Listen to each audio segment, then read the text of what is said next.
Tube Tamil வணக்கம்.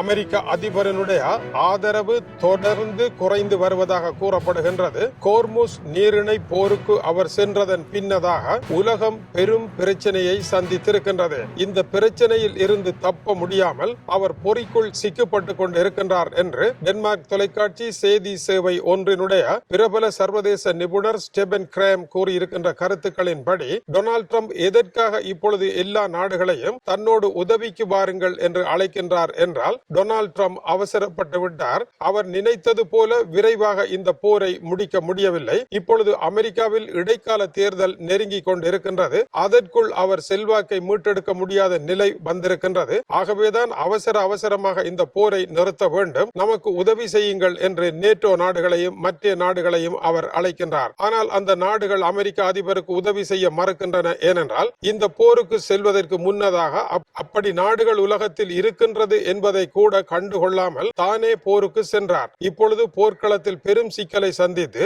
உலகத்தினுடைய oil ஏற்றுமதி, எரிவாயு ஏற்றுமதி போன்றன ஸ்தம்பித நிலையை அடைந்து விலையானது 45% உயர்வை கண்டிருக்கின்ற சூழ்நிலையில் உலக மக்களினுடைய எதிர்ப்பை அவர் சந்தித்திருக்கின்றார். அமெரிக்காவை பொறுத்தவரையில் தானே சொந்தமாக ஆயில் உற்பத்தி செய்கின்ற காரணத்தினால் அமெரிக்காவிற்கு ஆயில் பிரச்சனை பாரிய பிரச்சனையாக இல்லை. கோர்முஸ் நீரிணை மூடப்படுகின்ற பொழுது அது உலக மக்களுக்கு பிரச்சனையாக அமையும். டொனால்ட் ட்ரம்ப் இது உலக மக்களுக்கான பிரச்சனையாக மாறும் என்பதை அவர் கடுகளவும் கவனத்தில் கொள்ளவில்லை. 7 நாடுகளுடன் தொலைபேசி வழியாக அவர் தொடர்பு கொண்டார். Australia, France, Japan, South Korea, Britain, சீனா உள்ளிட்ட நாடுகளுடன் அவர் தொடர்பு கொண்டார். ஆனால் அவருக்கு உதவுவதற்கு பிரிட்டன் தான் முன்னுக்கு வரும் போல தெரிகின்றது. மற்ற நாடுகள் பின்வாங்கிவிட்டன. ஆஸ்திரேலியா வெகு தொலைவில் இருக்கின்றது, ஜப்பான் மேலும் வெகு தொலைவில் இருக்கின்றது. அவர்கள் இந்த இடத்திற்கு வருகின்ற பொழுது அவர்களுடைய படை பலத்த சிக்கல்களை சந்திக்கும். இந்த போரானது பெரும் சிக்கலானதாக இருப்பதனால் அவர்கள் பின்வாங்கவும் தொடங்குகின்றார்கள். இந்த விவகாரத்தில் இந்தியாவும் உதவுவதற்கு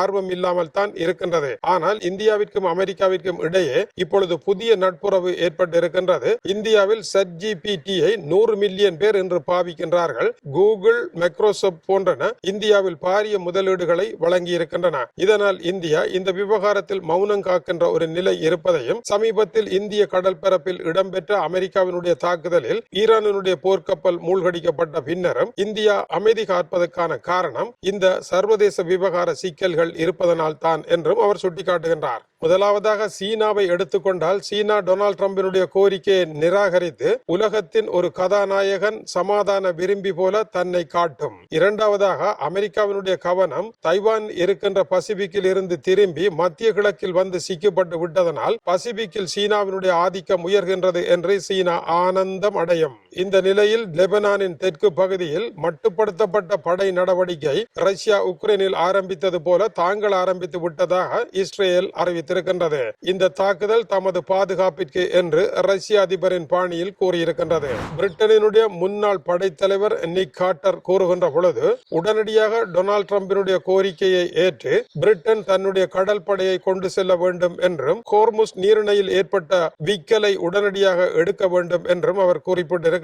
உலகத்திற்கு இது மிக மிக அவசியம், இல்லையேல் உலகம் ஆபத்தில் மாட்டிவிடும் என்று கூறுகின்றார். ஆனால் இந்த போர் மிகவும் கடினமானது என்பதை தான் மறுக்கவில்லை என்கின்றார். கோர்முஸ் நீரிணை என்பது ஈரானினுடைய தாய் வீடு போல, உதைபந்தாட்டம் நடக்கின்ற ஒரு நாடு, அந்த நாட்டு வீரர்களுக்கு பலமான ஒரு மைதானமாக இருப்பது போல இந்த போரில் ஈரானுக்கு கோர்முஸ் நீரிணை மிகவும் வாய்ப்பாக இருக்கின்றது. காரணம், அவர்களுடைய ஸ்பீட் போட் தாக்குதல்கள் ஆபத்தானவை. இரண்டாவது, தரையில் இருந்து கப்பல்களை மூழ்கடிக்கும் ஏவுகணைகளுடன் தயாராக இருக்கின்றார்கள். ஆளில்லா விமானங்கள் புற்றீசல்கள் போல வந்து தாக்கும், அதை தடுக்க வேண்டும். அதை தவிர ஈரானினுடைய கடற்படை, விமான குண்டுவீச்சு, ஏவுகணைகள் என்று பல தரப்பிலும், கூடவே கடல் கன்னிவடி என்பவற்றுடனும் போராடி பிரமாண்டமான கப்பல்களை காப்பாற்றி கோர்முஸ் நீரிணைக்கு அப்பால் கொண்டு செல்லுகின்ற பொழுது ஆயில் என்பது தங்கமாக மாறிவிடும் அளவிற்கு அதற்கான இழப்பீடுகள் இருக்கும். எனவேதான் இந்த பெரும் இழப்பை குறிவைத்து இந்த போரை எதிர்கொள்ள வேண்டும். ஏனென்றால் சர்வதேச அளவில் ஏற்பட்டிருக்கின்ற மிகப்பெரிய சதுரங்க பலகை இது. இதிலிருந்து ஆடி வெற்றி பெறுவது 3ஆம் உலக மகா யுத்தத்தை வெற்றி பெறுவது போன்ற ஒரு திறமையாகும். ஆகவே இந்த ஆடுகளத்திற்கு செல்ல வேண்டும் என்று அவர் கூறுகின்றார். ஆனால் இந்த சதுர பலகையினுடைய சொக்கட்டான ஆட்டத்தில் ஈரானை வெற்றி பெற்றவர் எவரும் இல்லை என்பதும் கவனிக்கத்தக்கது. முன்னர் இஸ்ரேல், அமெரிக்கா ஆகிய நாடுகளினுடைய கப்பல்களே இவர்களுக்கு பிரச்சனை. இதை காப்பாற்ற புறப்படுவோமாக இருந்தால் உலகில் இருக்கின்ற எல்லா கப்பல்களையும் அவர்கள் எதிரிகளாக பார்த்து கோர்முஸ் நீரிணையில் மட்டும் ஓடி வந்து தாக்க வேண்டும் என்கின்ற அவசியம் இல்லை. அதற்கு வெகு தொலைவு சென்று தனியாக செல்லுகின்ற கப்பலை அவர்கள் தாக்குவார்கள். இதனால் இந்தியா இப்பொழுது தன்னுடைய எரிவாயு கப்பல்களுக்கு கடற்படை பாதுகாப்புடன் அழைத்து செல்ல வேண்டிய நிலை ஏற்பட்டிருக்கின்றது. இது ஆயில் விலையை உயர்த்தும். 45% உயர்விற்கு இது மிக முக்கியமான காரணமாகும். இதற்கிடையில் சீனாவினுடைய புதிய அறிவிப்பு வெளியாகி இருக்கின்றது. உடனடியாக அனைத்து தரப்பும் போரை நிறுத்துங்கள், அதன் பின்னர் பாதுகாப்பிற்கு வருகின்றோம் என்ற பொருள்பட கருத்துரைத்திருக்கின்றார்கள். அபுதாபியில் விழுந்த ஈரானினுடைய ஏவுகணை ஒன்று சாதாரண ஒரு தனியார் வாகனத்தில் விழுந்திருக்கின்றது. அந்த வாகனத்தில் சென்றவர் ஒரு பாலஸ்தீனராக இருந்திருக்கின்றார். இந்த நிலையில் வளைகுடா நாடுகள் ஈரான் மீது கண்டனம் தெரிவித்திருக்கின்றன. அமெரிக்காவையும் இஸ்ரேலையும் நேரடியாக சந்திக்க முடியாத திராணியற்ற ஈரான் இப்பொழுது தங்களை தாக்குகின்றது என்று குறிப்பிட்டிருக்கின்றார்கள். இந்த தாக்குதல்கள் தங்கள் மீது நடைபெறுவது ஈரானினுடைய ராணுவ பலவீனத்தை காட்டுவதாக இருக்கின்றது. ஈரானினுடைய போர்க்கள செயற்பாடு திவாலாகி போய் இருப்பதை காட்டுகின்றது.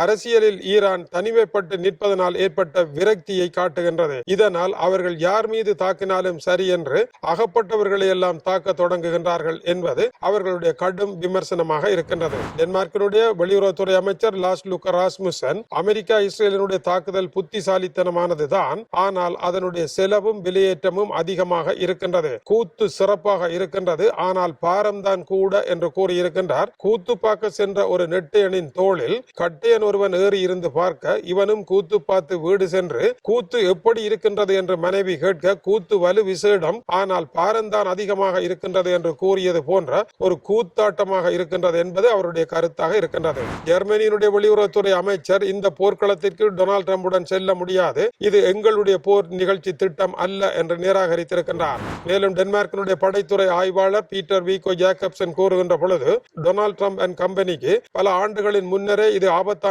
என்று கூறியிருக்கின்றோம். அவர்கள் சொல் பேச்சு கேட்காமல் முன் திட்டம் எதுவும் இல்லாமல் பொறிக்கிடங்கள் மாட்டிக்கொண்டு இப்பொழுது மற்றவர்களை துணைக்கு வாருங்கள் என்று அழைக்கின்றார்கள். இப்பொழுது என்ன நடைபெறப் போகின்றது? டொனால்ட் ட்ரம்பிற்கு உதவ எவரும் இல்லை. டொனால்ட் ட்ரம்ப் எப்படி போரை சந்திக்க போகின்றார் என்பதற்கு அவருடன் திட்டமும் இல்லை. இதுதான் இக்கட்டான நிலையாக இருப்பதாகவும் அவர் குறிப்பிடுகின்றார். இது டியூப் தமிழனுடைய உலக செய்திகளுக்காக இலங்கை வடபுலம் யாழ்ப்பாணத்தில் இருந்து கீசே துரை. வணக்கம் உறவுகளே.